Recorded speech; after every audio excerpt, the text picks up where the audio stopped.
So, figure out who's talking about us yet? Oh, fuck! F on top of it, you can't even process it. I'ma keep dropping it till the charts stopping it. You know, when this game was first announced all the way back in 2020, and we first saw the teaser trailer with that cool shot of Superman frying that pilot's eyeballs, I was really hyped. I was thinking, holy shit, another superhero released from Rocksteady? The studio known to give us quite literally the best superhero games in the market at the time? Hell yeah, dude. That's gonna be awesome. Originally set to release in 2022, it was really exciting to try and get more details on the game from the studio that made the Arkham series, until it got delayed to 2023 and eventually to 2024. As we learned more about the game and its development, it soon became clear that this might not be the follow-up that people were asking from the Arkham series. And as the release date came closer, it became more and more concerning. And then everyone collectively realized this was definitely not the successor to the Arkham franchise that they wanted. It was an abomination that spit in the face of the entire franchise. It took me so long to make this video because I could barely get through it. Bro, I am not kidding when I say that I passed out from boredom on more than one occasion when playing this game. Not because of the gameplay. I think the gameplay is fine for what they intended. It's not criminally bad or anything. The controls and the movement feel really solid even if the gameplay loop is crazy repetitive and uninteresting. There is so much to talk about this game that I don't even want to cover it in one video for the sake of my own sanity. Now, what I want to focus on is mainly the Justice League and how they were sent off. But before I get into that, I understand that WB wanted a looter shooter, I do. But I'm sorry, you have 4 extremely diverse characters who have a plethora of abilities and you give them guns? Guns? I'm sorry, did we forget that Captain Boomerang's whole shtick is that he uses trick boomerangs? Could we not have had different types of boomerangs like, I don't know, explosive boomerangs, ultra rare boomerangs, freeze boomerangs or something like that? Deadshot and Harley, I understand. They need the guns. But you couldn't make it so that Harley was using, I don't know, Batman's grapple gun? Something she already has in the game anyway to be a mid-range fighter? Or at least give her some crazy prank guns like, I don't know, Joker toxin bombs, something like that. She had better weapons than Arkham Knight and King Shark, who also uses guns. Even the bloody Avengers game had more variety in their team. We had Hulk and Iron Man and Captain America, who at least felt like they played slightly differently to one another. And DC gave us guns. Guns! But oh well, that rant aside, let's get to the main topic, the Justice League. Since this game is set in the Arkham universe, or so they tell us, this is our first meeting with the Justice League of this universe. After being hinted at in City and in Night, this is our first time meeting these larger-than-life DC characters set in the Arkham timeline. And look, credit where it's due, the Justice League looks pretty damn cool. The art direction is gorgeous for most of the stuff. I mean, just look at Superman. This looks incredible. His suit still has that alien suit trend that Man of Steel started, and personally, I like the idea that Superman's suit should be made by Mark Kent, like it should be a homemade suit. But this still looks amazing. This still looks fantastic. He has that S-shaped cowlick, he has the underpants, his red cape has the subtle S embedded in it. It's gorgeous. And he is as big as Superman should be. This is a really buff Superman. And the same goes for other leaguers too. Wonder Woman has a pretty great design too. Her build is pretty muscular and Amazonian, looking like she should. A lot of artists tend to portray Wonder Woman as a bit more feminine and slimmed down, but I like this version a lot more. She looks like a seasoned warrior. Green Lantern also looks great. His bodysuit looks like an armor and the green parts are glowing and have beautiful textures that make it feel more organic and alive. And hey, bringing back Jon Stewart instead of Hal Jordan is always appreciated. Sent me back to when I was a kid enjoying the Justice League animated series. I think Flash is a little hit or miss for me. I'm not sure if I like the suit or not, honestly. I'm not a fan of the whole armored look for the Flash. Personally, I like the Flash when he's wearing kind of lightweight clothes, something athletic. The armor just feels a bit too heavy for my taste, but he still looks great. And Batman, I mean, what else is there to say? Rocksteady has always been good at making Batman look cool. Even the squad for the most part look really cool. There's not much to complain about from a design standpoint. Unfortunately, as most of you must remember, looks aren't everything. And thank God for that, or you'd be in real trouble. And the way the Justice League is portrayed in this universe in terms of their behavior is downright criminal in my opinion. So Brainiac, you know, this guy shows up to Earth and wants to conquer it in a ship that looks like this. And Superman and Green Lantern decide to negotiate peacefully and talk to Brainiac. Why? Not to mention the main plot of the game is essentially at its bare bones just another what if the heroes were evil. Look, I love Elseworld stories as much as the next guy, but this evil Superman wave has got to stop. We have the Justice Lords, we have the Crime Syndicate, we have Homelander, we have Omni-Man, we have the Injustice Superman himself. Just stop. Just give us a good Superman, please. And the thing with evil superheroes is that stories that know how to do evil superheroes correctly are the ones that actually show you how things were supposed to be. Let's take the Justice Lords dimension as an example. We can see how much the League has fallen because we had seen how good they are in the main show. With this game, this is our first exposure to the Justice League. Our first time meeting the so-called greatest heroes of this world, and our goal is to kill them. Now here's the thing. I think that setting is pretty cool, but it has to be set up more interestingly. Waller has always been the kind of character who is against the Justice League, but the fact that we don't even face the Justice League, but these brainwashed empty shells of themselves, or rather clones according to the season 3 story stuff, is kinda underwhelming.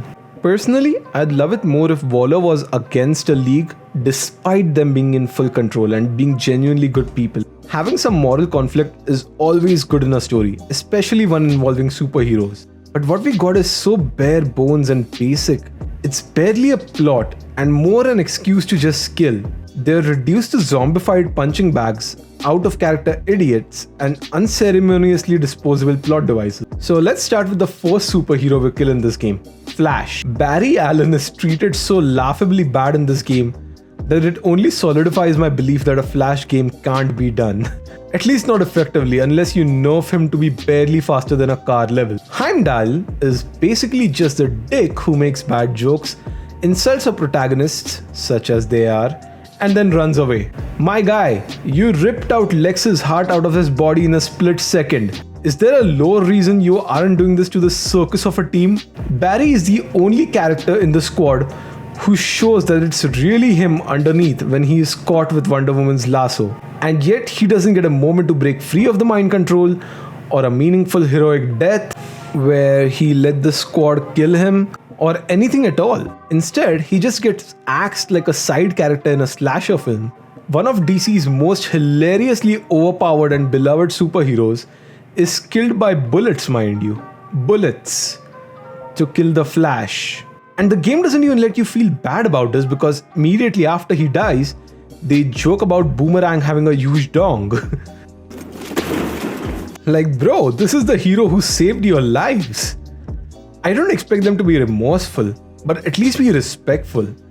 Captain Boomerang is supposed to be a part of the Rogues. He may not like the Flash, but he should still have a begrudging respect for him, at least in my opinion.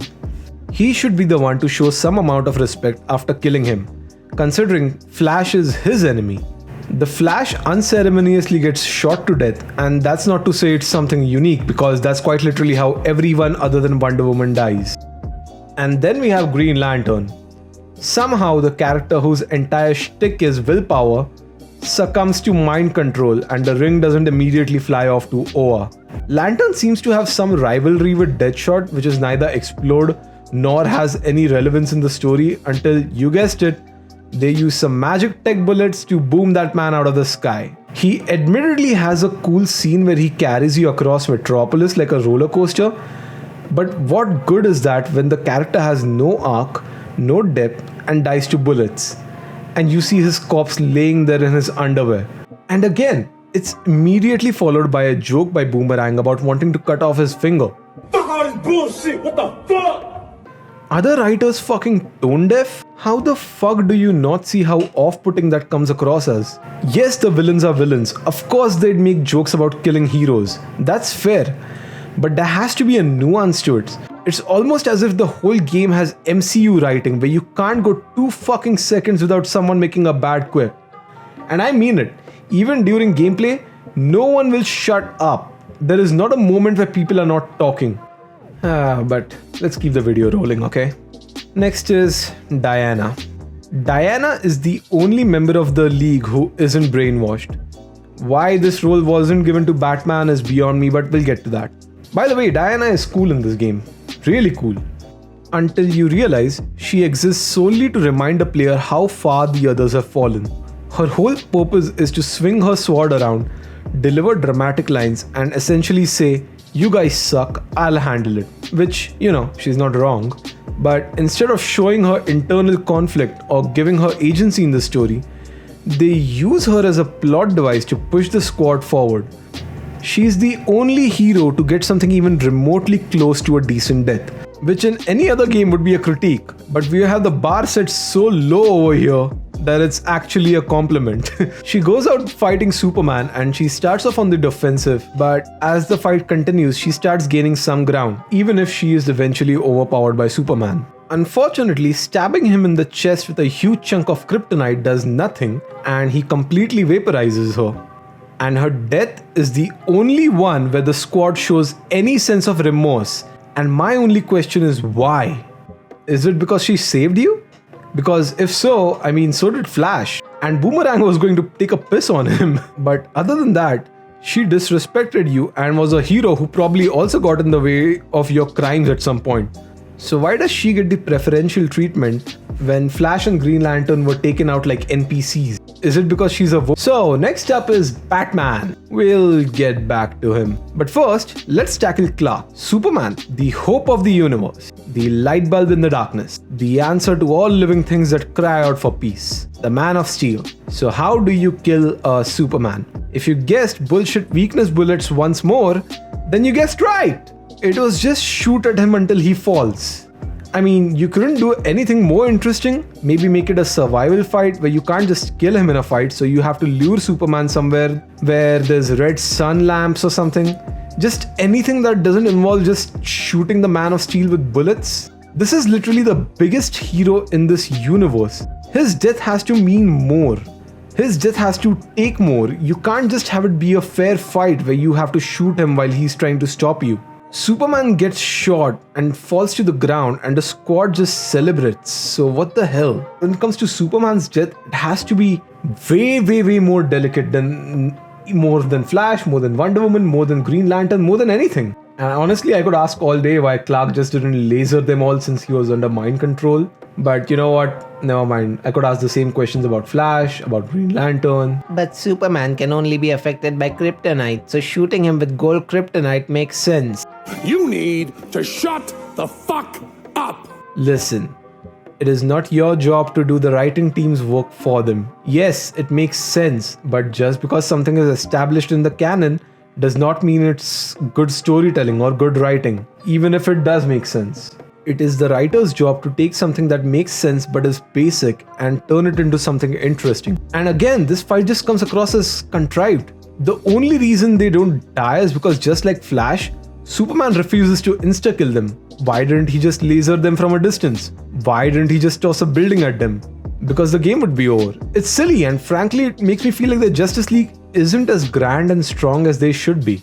And that brings us to the last person on this list, the Batman. Oh boy. Okay, look, I love the Arkham series. I love Batman as a character. And this game just feels like it took a massive dump on his entire Arkham legacy. You know how in Night Bruce was terrified that if he gets corrupted and starts killing, no one will be able to stop him? Well, he was being way too cocky about that, wasn't it? Considering 4 dimwits were able to kill him with guns. Oh, not to mention he killed Tim Drake off screen, apparently. Well, we don't know yet. He might show up.